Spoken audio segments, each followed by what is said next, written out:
Paano kung sabihin ko sa iyo na ang mga taong labis na nakakaapekto sa iyo ay aktwal na nagpapakita ng isang bagay tungkol sa sarili mo?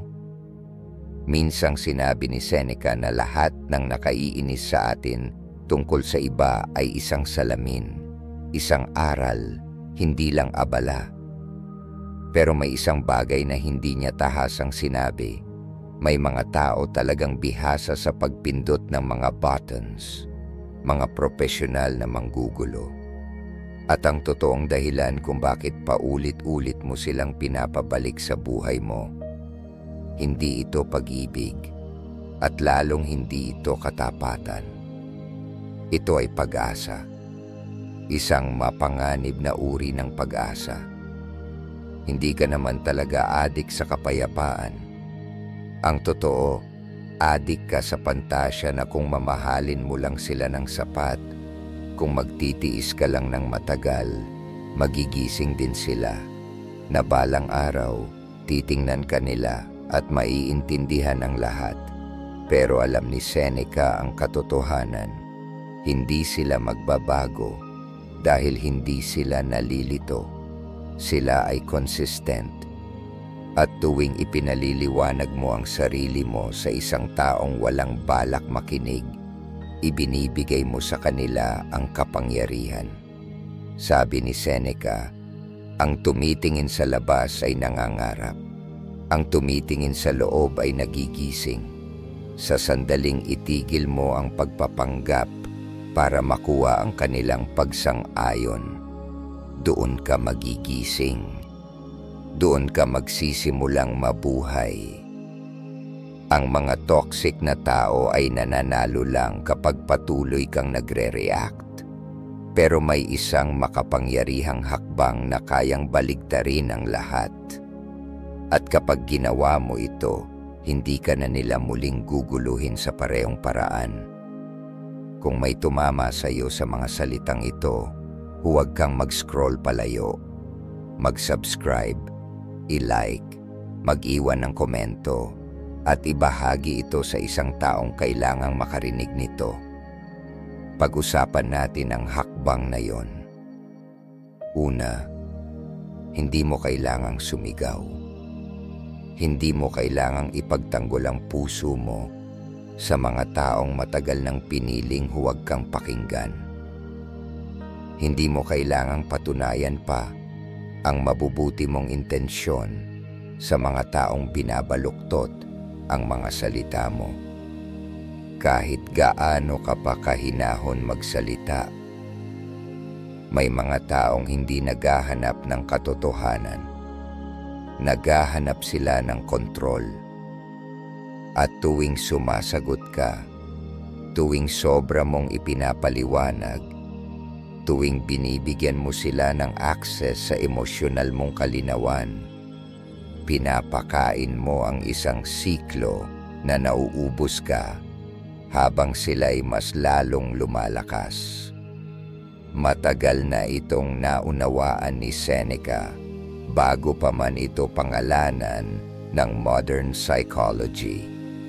Hindi man niya ginamit ang mga salitang gaya ng shadow self or emotional dumping ground. Alam niya kung paano gumagana ang likas na ugali ng tao. Nakita niya na kapag ang isang tao ay ayaw akuin ang responsibilidad sa sarili nilang asal, ipinapasa nila ang kaguluhan sa pinakamalapit na taong masyadong malalim magmahal para basta na lang lumayo. Ikaw yon. Ganiyan kung paano ka nagiging basurahan ng emosyon ng ibang tao para sa kanilang sakit, kahihiyan, o pagkamuhi sa sarili. At habang mas pinipilit mong ayusin ito sa pamamagitan ng pagtitimpi, kabaitan, at pagpapaalala sa kanila na hindi ka kalaban, lalo ka lang nilang kinukuhaan. Hindi dahil nalilito sila, kundi dahil alam nila ang ginagawa nila. Ito ang binigyang babala ni Seneca nang pag-usapan niya ang psychological inflation. Kapag naniniwala na ang tao na ang ego nila, ang bugso ng damdamin nila at ang galit nila ay tama dahil lang nararamdaman nila ito. At kapag nag-react ka, kapag pinilit mong abutin sila sa kung nasaan sila, lalo mong pinapalubo ang ego nila. Hindi ka nakikipag-ayos. Pinalalakas mo lang ang paniniwala nilang tama silang tratuhin ka ng ganoon. Hindi ka lang naipit sa toxic na cycle, pinapakain mo ito. Sa bawat paliwanag, bawat pagdadahilan, bawat pagtatangkang ipaunawa. Pero ito ang itinuturo ng karunungan ng mga Stoic at napakalakas nito. Hindi mo utang sa kaguluhan ang enerhiya mo. Hindi mo utang sa mga hindi makatuwirang tao ang kahit isang patak ng panloob mong kapayapaan. Sinulat ito ni Seneca sa paraang mas tumatama habang mas marami kang naranasang emotional manipulation. Naniniwala siya na ang tunay na kapangyarihan ay nasa pagsasarili, hindi sa pagiging malamig, kundi sa matalinong desisyong protektahan ang isip mo mula sa mga taong hindi karapat-dapat sa access dito. Para sa kanya, ang katahimikan, kapag ginagamit ng may layunin, ay hindi kahinaan. Disiplina ito. Digma ang may ngiti. Magpakatotoo tayo. Kapag may isang taong nambastos sa iyo at ang una mong reaksyon ay ipaliwanag ang sarili mo kaysa iwan ng sitwasyon, may mas malalim na dahilan sa likod niyan. Marahil pinalaki kang maniwala na ang pagmamahal ay ang pag-aayos ng mga sirang tao. O baka natutunan mong iugnay ang halaga mo sa kakayahan mong maging mas mataas. Pero ang likas mong reaksyon na magpakumbaba, tumahimik at ayusin ang lahat, hindi palaging kabutihan. Minsan, ito'y pag-abandona sa sarili na nakakubli sa anyo ng kabutihan. Ang Stoicismo ay nag-aalok ng ibang daan. Tinuturo nito na hindi mo kontrolado ang sinasabi o ginagawa ng ibang tao. Kontrolado mo lang ang tugon mo. Hindi mo kontrolado kung magsisinungaling sila, kung mamanipula sila, kung babastusin o balewalain kanila. Pero kontrolado mo kung ibibigay mo pa ba sa kanila ang enerhiya mo, kung pauupuin mo pa ba sila sa front row ng buhay mo, kung patuloy ka bang sisipot sa mga pagtatalong nilikha lang para ubusin ka. At lilinawin ko ito. Hindi ito nangangahulugang magsasara ka. Ibig sabihin nito, magle-level up ka. Ibig sabihin nito, kikilalaing hindi mo pwedeng ipaubaya ang kapayapaan mo sa ibang tao. Pwede kang lumakad palayo ng may dignidad, imbes na manatili para lang manalo sa isang laban na ginawa para mawala ka sa sarili mo. Iyan ang Stoic na paraan. Hindi pagiging pasibo, kundi pagka-master ng sarili. Tumingin ka sa paligid ng buhay mo.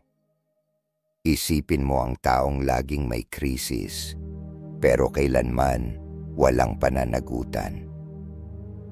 Isipin mo ang taong laging galit at ikaw ang inaasahang umayos ng mood niya. Isipin mo ang taong nagsasabi lang ng pasensya na kapag iniwan mo na sila, hindi noong sinaktan ka nila. Ngayon, tanungin mo ang sarili mo. Ano ang itinuturo mo sa kanila tuwing nananatili ka? Ipaliwanag, aliwin, ulitin. Tinuturuan mo silang ang mga hangganan mo ay pwedeng baluktutin, na ang respeto mo sa sarili ay maaaring pag-usapan, na ang pananahimik mo ay nabibili, kapalit ng sapat na guilt o kaguluhan. Hindi naniniwala si Seneca sa pag-aayos ng mga taong ayaw namang magbago. Naniniwala siya sa pagtatayo ng panloob na katatagan, matatag, malalim ang ugat, na kahit anong panlabas na puwersa, hindi kayang pabagsakin. Iyon ang tinutukoy niyang tunay na kalayaan. Hindi ang kalayaan mula sa sakit, kundi ang kalayaan mula sa pagkaalipin sa reaksyon. Kaya sa susunod na may taong subukang udyukan ka para ipaliwanag ang halaga mo, huwag kang kumagat. Huwag kang maghanap ng lohika. Huwag kang magpilit maging kalmado. Ang hanapin mo ay katahimikan. Iyan ang galaw na hindi nila inaasahan. Iyan ang power move na hindi nila kayang tapatan. Hindi ka nananalo sa pagiging mas malakas ang boses. Nananalo ka sa pag-alis. Dala ang kapayapaan mo at buo ang prinsipyo mo. Dahil sa huli, hindi tungkol sa toxic na tao ang lahat ng ito. Tungkol ito sa'yo. Sa mga bagay na pinapahintulutan mo.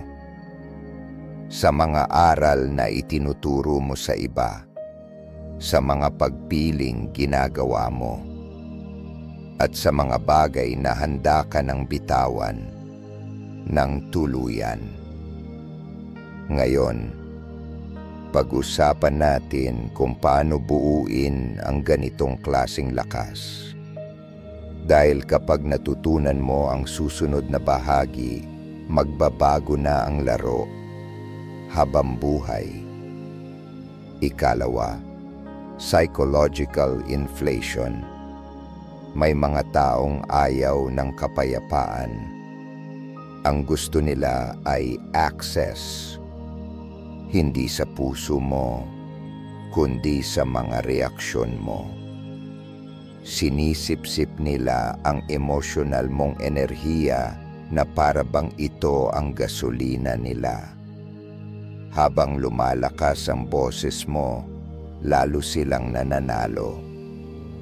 Habang pinagtatanggol mo ang sarili mo, ipinapaliwanag ang mga desisyon mo, binibigyang katwiran ang mga pangangailangan mo, lalo mong ibinibigay sa kanila ang kapangyarihan. Ayon sa mga turo ni Seneca, ito ang tinatawag niyang psychological inflation.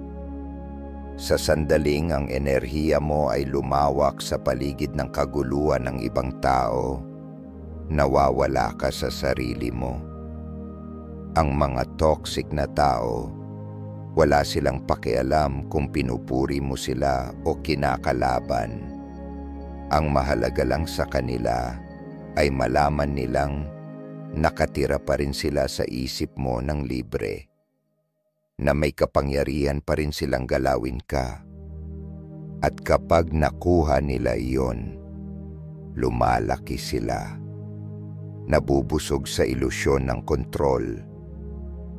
Para kay Seneca, ang tunay na pag-unawa sa iba ay nagsisimula sa pag-unawa sa sarili. Pero ang mga mapanlinlang na tao, binabaluktot ang karunungang ito. Hindi sila nagmumuni-muni, pinag-aaralan ka nila. Obserbador sila, inaalam kung saan ka mahina, ano ang mga triggers mo, anong tono at salita ang makakapasok sa loob ng depensa mo. At kapag nakita nilang may lamat ka na, doon sila susugod. Hindi man ito laging sinasadya, pero tiyak itong kalkulado. Ginagamit nila ang pagiging pamilyar bilang sandata. Alam nila ang tamang pagtingin, ang akmang katahimikan, ang eksaktong salitang papasok sa puso mo para mag-react ka. At kapag tumugon ka, kapag nabasag na ang katahimikan mo, Panalo na naman sila. Akala mo ang pananahimik ay kahinaan, pero para kay Seneca, ito ang kabaligtaran. Ang katahimikan ay isang anyo ng kontrol na bihirang makamit ng tao. Hindi ito pagiging pasibo, ito ay sinadyang pagpigil. Isang uri ng disiplina na ginagamit bilang sandata. Sa pilosopiyang Stoic, ang katahimikan ay ang kalasag ng matalino. Hindi dahil wala kang gustong sabihin, kundi dahil may mga taong hindi karapat-dapat marinig ang katotohanan mo. Kapag pinili mong huwag makisali, hindi ibig sabihin ito na sumusuko ka. Ibig sabihin ito, lumalabas ka sa isang siklong ginawa para lamunin ka. Iyon ang tinutukoy ni Seneca bilang individuation, bagamat hindi niya ginamit ang eksaktong salitang iyon. Ang paniniwala sa psychological sovereignty o karapatang pamunuan ng sarili. Ang panloob na disiplina na manatiling malinaw kahit may mga taong naghahagis ng emosyonal na granada sa paanan mo. Naniniwala siya na walang sino man ang may karapatang gambalain ang kapayapaan mo nang wala ang pahintulot mo. At kapag naunawaan mo ito, lahat magbabago. Ito ang tumatama. Kung naranasan mo ng lumayo mula sa isang pag-uusap at nagtataka kung bakit pakiramdam mo ay maliit ka, talunan, kahit na pinanindigan mo ang sarili mo, malamang ay dahil hindi patas ang laban mula pa sa simula. Hindi ka nakikipag-usap sa isang taong nais kang maunawaan. Nakipag-usap ka sa isang taong gustong magkaroon ng kontrol. At sa sandaling sinimulan mong ipagtanggol ang halaga mo, ibinigay mo sa kanila ang kalalabasang inaasam nila. Kung si Seneca ang tatanungin, sasabihin niyang, ang matalinong tao ay hindi sinasayang ang hininga sa pagpapatunay ng halaga niya sa taong bulag sa kahalagahan niya. Habang lalo kang tumitibay, mas nagsisimula ng magsalita para sa iyo ang katahimikan mo. Ang katahimikan ay nagsasabi sa kanila na hindi na nila kayang guluhin ang panloob mong mundo. Ang katahimikan ay nagsasabi, hindi na ako naglalaro ng mga larong talo ako kahit anong gawin. Maging practical tayo. Isipin mo ang isang tao sa buhay mo na palaging hinihila ka sa emosyonal na gulo. Maaring hindi sila sumisigaw o naghahagis ng gamit. Baka simpleng buntong hininga sa tamang sandali, mga papuri na may kasamang insulto, o bigla na lang silang tatahimik hanggang sa ikaw na ang makaramdam ng guilt at habulin mo ang atensyon nila. Baka ito ang katrabaho mong laging may tusong paraan ng pagdududa sa kakayahan mo sa harap ng iba. O kaibigan na palaging nakakalimot sa mga hangganan mo, pero hinding-hindi nakakalimot sa sarili nilang limitasyon. Akala mo ay ikaw ang mas mataas ang pinagdaanan dahil kalmado ka, nagpapaliwanag, at nagbibigay ng pangalawang pagkakataon. Pero ang totoo, pinapatunayan mo lang sa kanila na gumagana ang diskarte nila. Dito pumapasok ang tunay na lakas ng Stoicism. Itigil mo ang pagpapakain sa apoy. Umalis ka. Hindi dahil sa galit, kundi dahil sa awtoridad. Hindi mo kailangang isara ang pinto ng malakas. Sapat na ang hindi mo na ito muling buksan.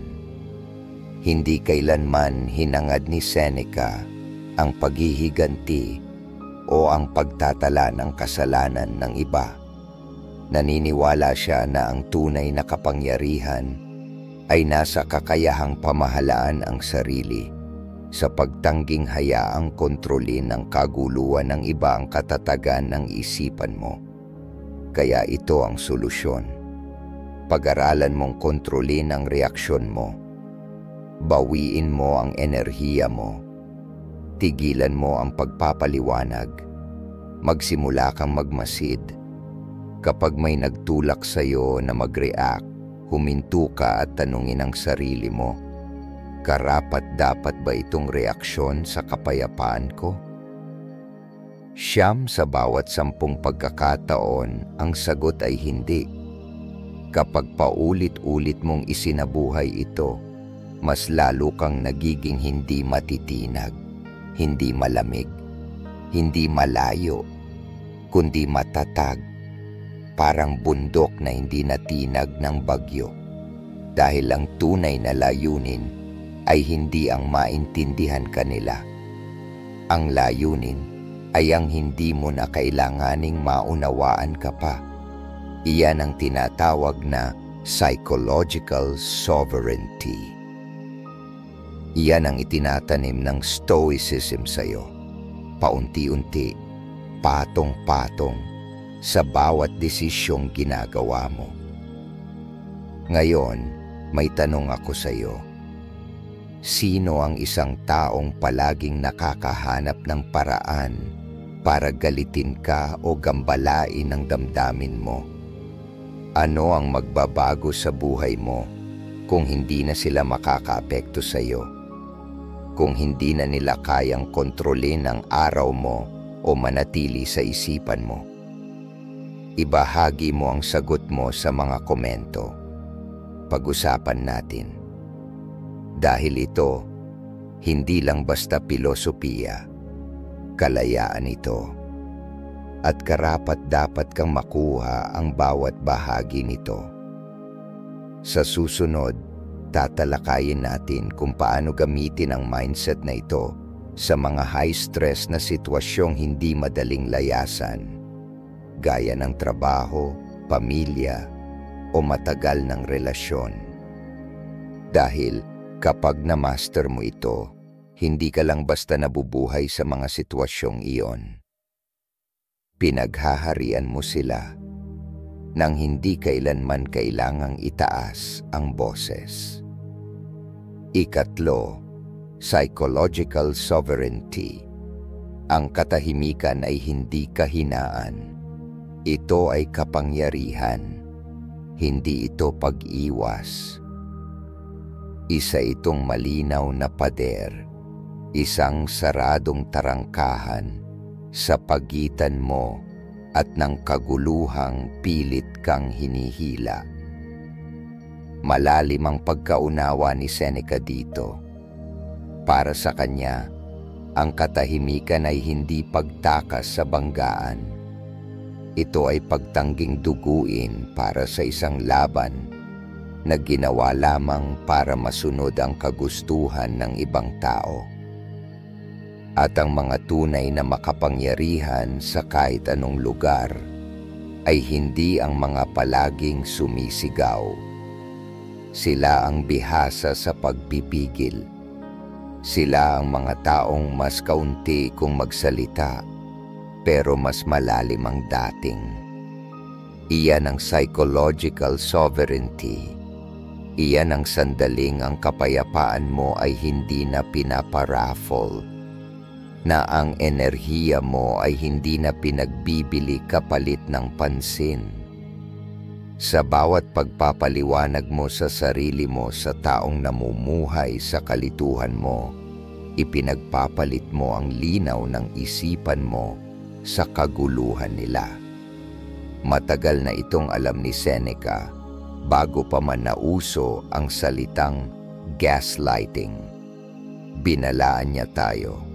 Hindi lahat ng tao ay karapat-dapat pumasok sa panloob mong mundo. At sa oras na sinimulan mong ipaliwanag ang sarili mo sa isang taong Hindi naman talaga gustong umunawa, hindi ka pinakikinggan. Inaaral ka lang nila. Nakikinig sila para makahanap ng paraan para magkaroon ng kapangyarihan sa iyo.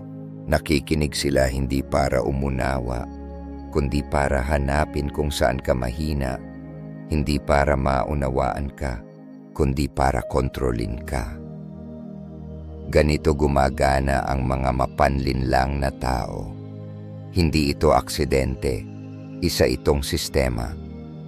Lumalapit sila ng sapat para matutunan ang mga pattern mo, kung paano ka tumutugon, kung kailan ka natitigilan, kung ano ang nagpapaisip sa iyo ng sobra. At kapag nakuha na nila ito, binabaluktot nila ito laban sa iyo. At sa bawat pakikipag-ugnayan mo sa kanila, mas lalo mo silang pinapapasok sa isipan mo, sa damdamin mo, sa pagkakakilanlan mo sa sarili. Kung si Seneca ang tatanungin, sasabihin niya, pinayagan mong ayusin ng isang tao ang kasangkapan sa isang silid na hindi naman kanila, at doon ka nawawalan ng kapangyarihan sa sarili mo. Hindi sa isang malaking pangyayari, kundi sa maliliit at tahimik na tugon na unti-unting sinisira ang iyong panloob na katahimikan. Hayaan mong magbigay ako ng halimbawa. Isang babaeng nagngangalang Elena ang nagbahagi kung paano laging sinisimula ng kapatid niya ang mga pagtatalo tungkol sa maliliit na bagay, tapos binabaligtad ang kwento para palabasing si Elena ang may kasalanan. Sa bawat pagtatangkang linawin ni Elena ang lahat, magpaliwanag, ayusin ang sitwasyon, lalong lumalalim ang pagkalito niya, pagod at sama ng loob. Hanggang sa isang araw, tumigil na siya. Hindi na siya nakipagtalo, hindi na siya nag-reply, hindi na siya nagpakita sa mga bitag ng emosyonal na drama. At sa isang iglap, bumagsak ang laro. Tumigil ang manipulasyon. Hindi dahil nagbago ang kapatid niya, kundi dahil nagbago si Elena. Binalik niya ang kapangyarihan niya. Iyon ang ibig sabihin ni Seneca sa pagmamay-ari ng sarili mong isipan. Ang psychological sovereignty ay hindi tungkol sa pagiging hindi nasasaktan. Ito ay tungkol sa pagpili na huwag nang paulit-ulit ibigay ang kutsilyo sa parehong taong patuloy kang tinataga. Kung gusto mong tanggalan ng armas ang isang manipulator, huwag kang mag-react. Huwag mo silang itama. Huwag mong habulin ang closure. Hindi nila kayang baluktutin ang katahimikan. Hindi nila kayang pihitin ang isang bagay na hindi mo naman ibinigay. Sa sandaling tumahimik ka, nawawala na ang kapit nila sa iyo. Dahil bigla na lang silang naiwan sa harap ng pinakatakot nilang bagay, ang sarili nila. Naniniwala si Seneca na ang pinakanakakatakot para sa karaniwang tao ay ang tunay na pagharap sa sarili ng walang distraction. At ang mga mapanlinlang, umaasa sila sa mga reaksyon mo para makaiwas sa sarili nilang gulo. Kapag hindi mo sila binigyan ng enerhiya mo, mapipilitan silang upuan ang sarili nilang kaguluhan. At karamihan sa kanila, hindi nila ito kayang tiisin. Kaya mapapansin mong ang mga toxic na tao ay biglang nagpapakita ng takot o desperasyon kapag hindi ka tumutugon. Mas lalo silang magpupumilit, magpapadrama, magpapag-guilt trip, magpapanggap na biktima o gagawa ng bagong gulo. Anumang paraan para hilahin ka pabalik sa siklo. Pero kung mananatili kang tahimik, hindi dahil sa takot, kundi dahil sa disiplina, pinagugutom mo ang siklo. Wala na itong mapakain. Tapos na ang istorya. Wala nang papel na ginagampanan. Umalis ka na sa entablado. Sila na lang ang natitirang umaarte mag-isa. Naniniwala si Seneca na ang pinakamataas na uri ng kapayapaan ay ang panloob na katahimikang hindi kayang galawin ni Numan. At sa mundong palaging humihingi ng atensyon, ng opinyon, ng reaksyon, ang hindi pagtugon ay isang revolusyon. Hindi mo kailangang i-post ito. Hindi mo kailangang patunayan na tama ka. Hindi mo kailangang i-block sila dahil sa galit. Simple lang, mawala ka sa radar nila. Hayaan mong sila ang maupo sa katahimikan. Hayaan mong sila ang harapin ang ugong ng sarili nilang asal. Ngayon, ito ang bahaging pinakamahirap para sa karamihan. Ang bitawan ng isang tao nang hindi na kailangang maunawaan. Ang landas ng isang stoic ay hindi tungkol sa pagkakaroon ng huling salita. Ito ay tungkol sa pag-unawa na ang pagnanais na maintindihan ng maling tao ay isa ring uri ng pagkakakulong. Hindi mo kailangan ng pangunawa nila para maghilom. Hindi mo kailangan ng sorry nila para makapagpatuloy. Ang kailangan mo ay tigilan ang patuloy na pakikilahok sa sariling emosyonal na pagkapagod. Kaya ito ang tanong, sino sa buhay mo ang patuloy mo pa ring pinapaliwanagan ng sarili mo? Sino ang paulit-ulit kang hinihila sa mga usapang palaging nag-iiwan sa'yo na parang wala kang halaga? At higit sa lahat, ano ang mangyayari kung titigil ka na lang? Ibahagi mo ang iniisip mo sa mga komento. Pag-usapan natin ito. Ganito mo sinisimulang muling buuin ang mga hangganan mo, hindi lang sa ibang tao, kundi pati sa sarili mo. Sa susunod na bahagi, pag-uusapan natin kung paano mapanatili ang katahimikang ito, hindi bilang pagtakas, kundi bilang isang pangmatagalang estratehiya para sa kalayaang pangkaisipan. Dahil kapag nakuha mo na ang kapayapaan, kailangan mong matutunang protektahan ito. 4. Tumigil ka. Tumigil ka sa pag-reply.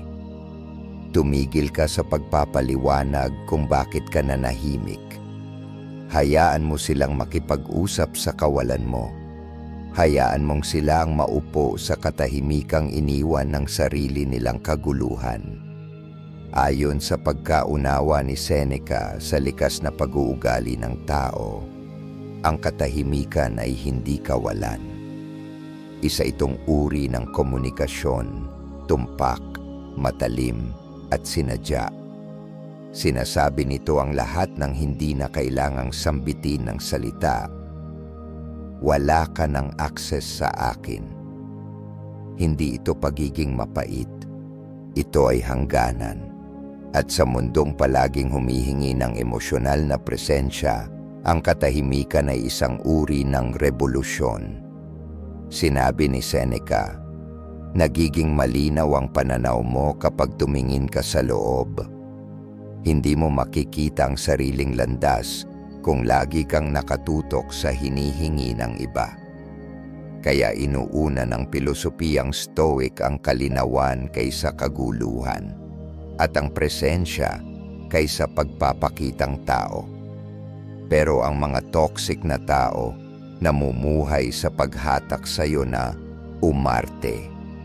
Nagkukunwaring nalilito sa kung paano kanila nasaktan, hindi dahil talagang hindi nila alam, kundi dahil ang pagpapanggap na hindi nila alam ang dahilan ay nagpipilit sa iyong magpaliwanag. At habang ikaw ay nagpapaliwanag, sila ang may hawak ng kontrol. Alam ni Seneca na ang ganitong uri ng manipulasyon ay isang taktika, hindi laging sinasadya, pero laging epektibo.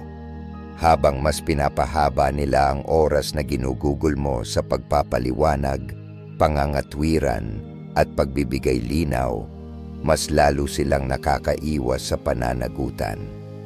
At higit pa rito, mas lalo silang nananatili sa kapangyarihan.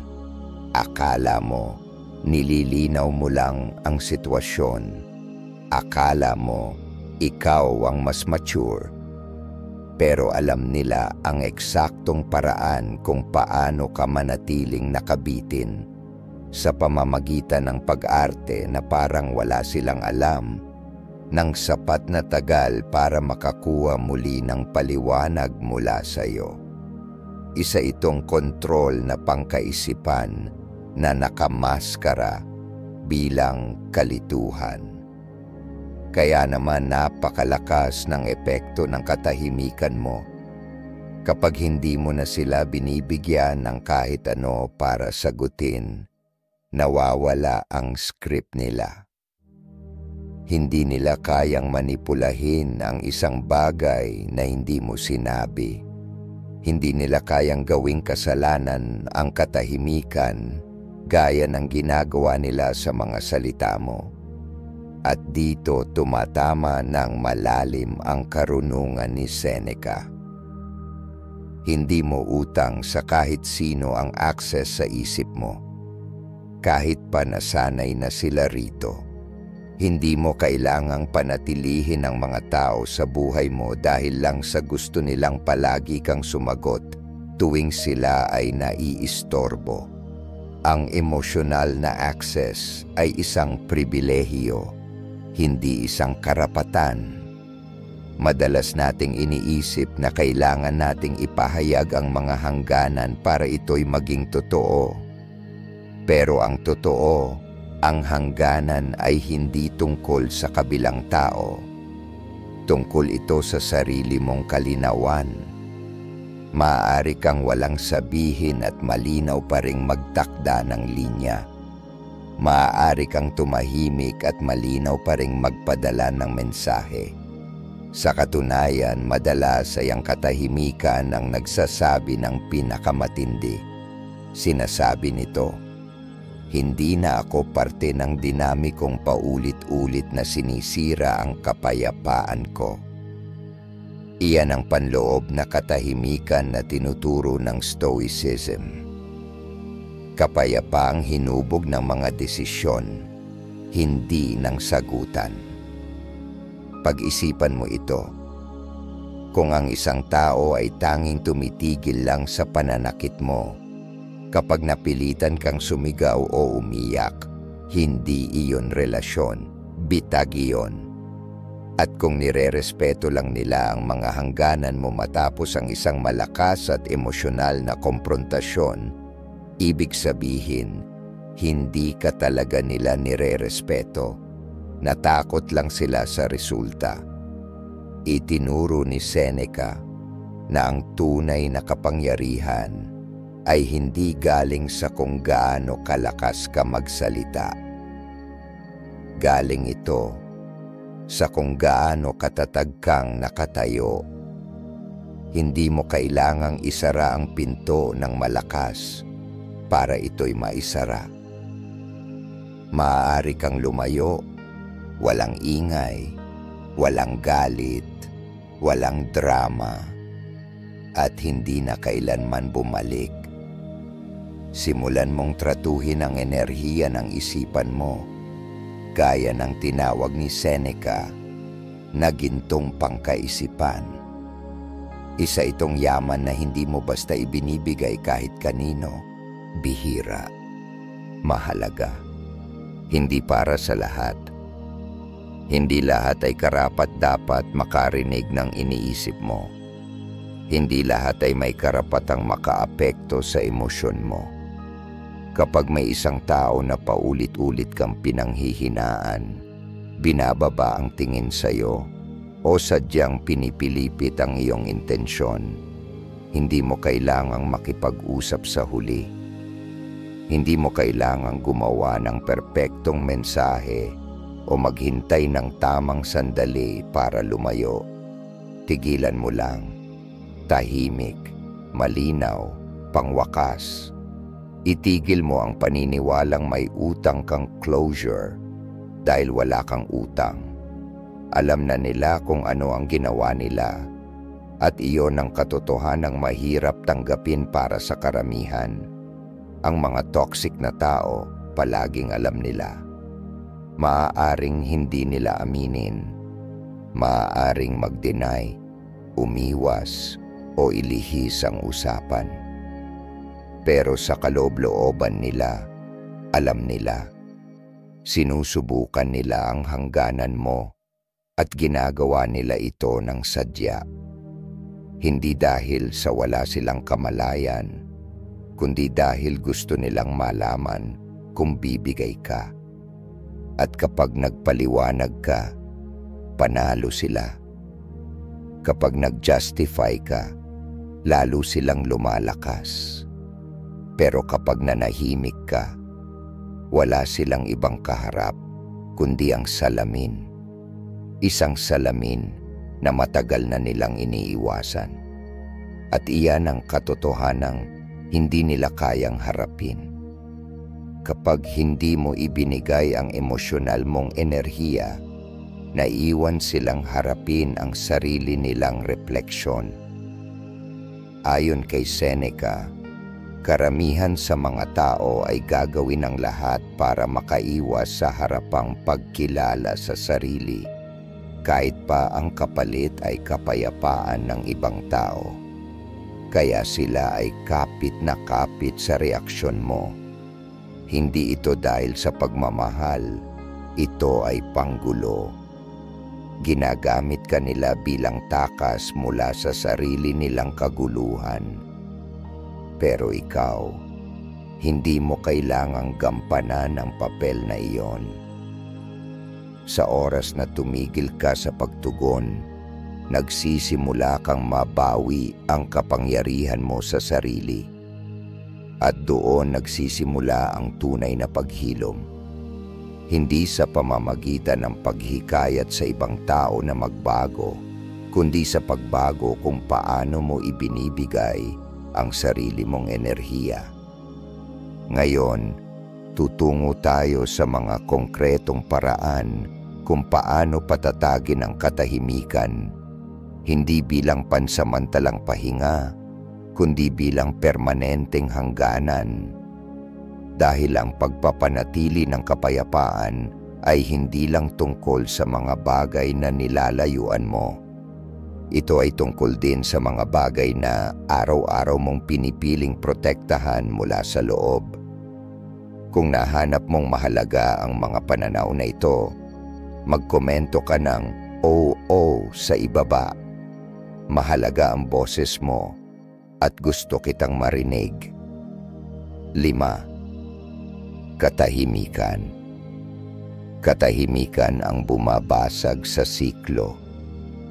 Hindi mga salita, hindi konfrontasyon, hindi isa na namang mahabang paliwanag sa taong wala namang balak magbago. Katahimikan ang nagwawakas sa kanilang larong pangkaisipan. Hindi dahil iniiwasan nito ang alitan, kundi dahil tinatanggihan nitong pakainin pa ito. Ayon sa karunungan ni Seneca, ang katahimikan ay hindi pagiging mahina. Ito ang tinatawag niyang aktibong pagpili. Isang malinaw, makapangyarihang desisyon na piliin ang sarili kaysa sa kaguluhan ng iba. Hindi ito pagtakas. Ito ay kalinawan. Ito ang linya kung saan ang kapayapaan mo ay sa wakas inuuna na kaysa sa kontrol na pilit hinihingi ng iba. Sasabihin ng ibang tao na malamig ka dahil nanahimik ka. Sasabihin nilang nagbago ka. At tama sila. Dahil hindi naman sila kailanman naging mainit noong may access pa sila sa'yo. Umunlad sila sa pagpaparaya mo, sa mga paliwanag mo, sa paulit-ulit mong pagbibigay ng ikalawang pagkakataon. Gusto nila ang version mo na tinanggap ang pananakit at tinawag itong habag. Pero ang versyong iyon ay wala na. Iyon ang inilibing ng katahimikan. Ang natira ay isang taong lubos ng nauunawaan ang sariling halaga, kaya wala nang kailangang patunayan. Iyan ang hindi nila kayang tanggapin. Dahil ang mga toxic na tao, hindi nila nais na ayusin ang mga bagay. Ang gusto nila ay manatiling bahagi ng buhay mo. Hindi upang lumikha ng kapayapaan, kundi upang manatiling nakatira sa isipan mo, sa puso mo, at sa mga iniisip mo. Sa sandaling tumigil ka sa pag-react, nawawala sila. Hindi dahil sa aksidente, kundi dahil pinili mong burahin sila sa sarili mong mundo. Itinuro ni Seneca na ang tunay na kapangyarihan ay hindi maingay, hindi dramatiko, kundi buo at tahimik sa loob. Alam niya na ang katahimikan ay isang anyo ng paggising. Isang sandali kung kailan tumigil ka na sa pagbuhos ng enerhiya sa mga taong hindi marunong humawak nito ng may respeto. Kapag tumigil ka sa pagsasalita, hindi ibig sabihin ay wala kang masasabi. Ang totoo, napagtanto mo lang na hindi ka naman talaga pinakikinggan.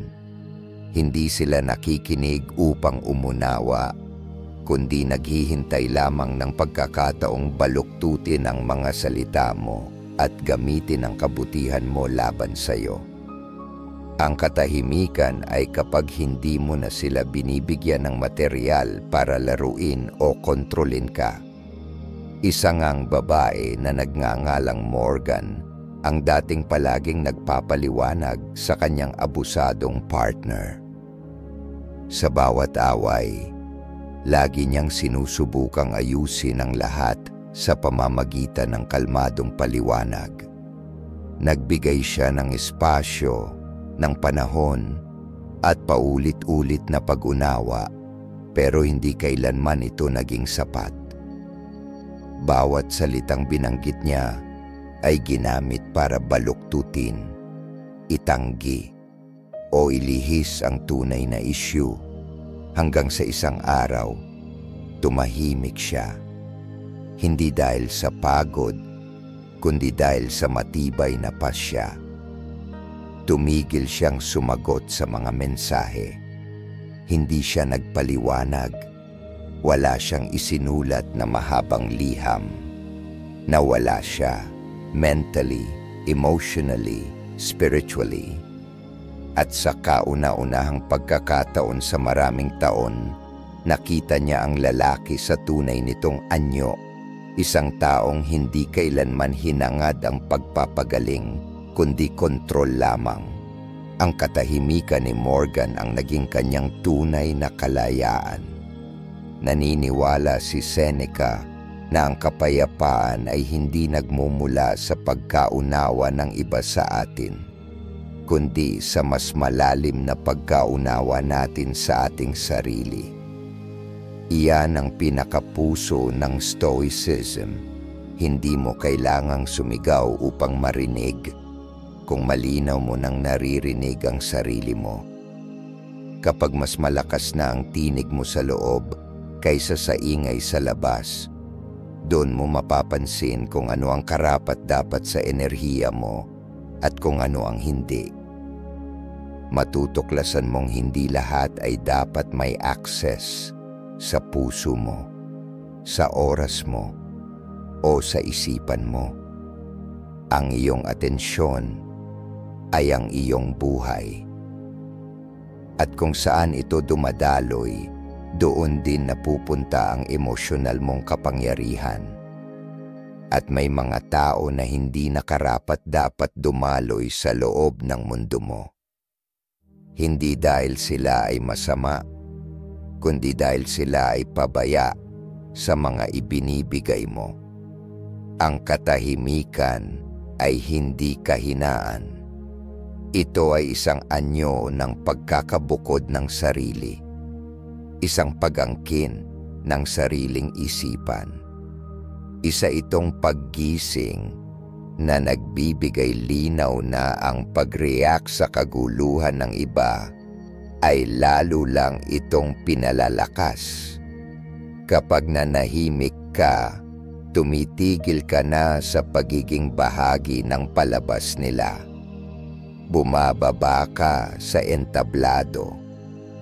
Hindi mo na hinahayaang guluhin ng iba ang iyong kapayapaan, lalo na ng mga taong nabubuhay sa kalituhan. Hindi ito pagiging malamig. Ito ay pagiging mulat. Alam ni Seneca na ang tunay na lakas ay internal. Hindi ito maaaring nakawin. Ito lamang ay maaaring isuko. At kapag tumigil ka na sa pagbibigay nito sa mga taong hindi marunong gumamit ng tama, nagsisimula mo itong bawiin ng buo. Ang iyong katahimikan ay hindi hudyat ng katapusan ng lakas mo. Ito ang simula ng iyong kalayaan. Ang pinakamakapangyarihang galaw na maaari mong gawin ay hindi ang pagsigaw, hindi ang pag-block, at hindi ang paggawa ng isang paalam sa social media. Ito ay katahimikan. Ang uri ng katahimikan na nagmumula sa malalim na kaalaman sa sarili mong halaga, kung saan hindi mo na kailangang makipagtalo sa mga taong sadyang hindi ka nauunawaan. Kapag nanahimik ka, hindi ka nawawala. Tumataas ka. Tinigil mo na ang pagbuhos ng enerhiya sa mga walang katapusang butas at nagsimulang piliin ang kapayapaan na para bang buhay mo na ang nakataya dahil totoo ito. Ang mga toxic na tao ay hindi takot sa sagutan. Ang kinatatakutan nila ay ang pagiging walang halaga. At sa sandaling hindi ka na nagre-react, nawawala ang lahat ng kapangyarihan nila. Kaya kung may tinamaan sa puso mo sa mensaheng ito, huwag mong hayaan itong huminto dito. Ito ang iyong sandali upang bawiin ang iyong espasyo, ang iyong lakas, at ang iyong tinig sa pamamagitan ng katahimikan. Hindi ka malamig. Malinaw ka. Hindi ka bastos. Matatag ka. Pindutin mo ang subscribe kung handa ka ng protektahan ng iyong kapayapaan na parang ito na ang pinakabanal mong pag-aari. I-like mo ang video kung naranasan mong madrain ng taong hindi naman karapat-dapat sa iyong enerhiya. I-share mo ito sa taong kailangan marinig ito at mag-iwan ka ng komento. Ano ang isang bagay na handa ka ng tigilan ng pagpapaliwanag sa mga taong hindi talaga nakikinig? Pag-usapan natin ito sa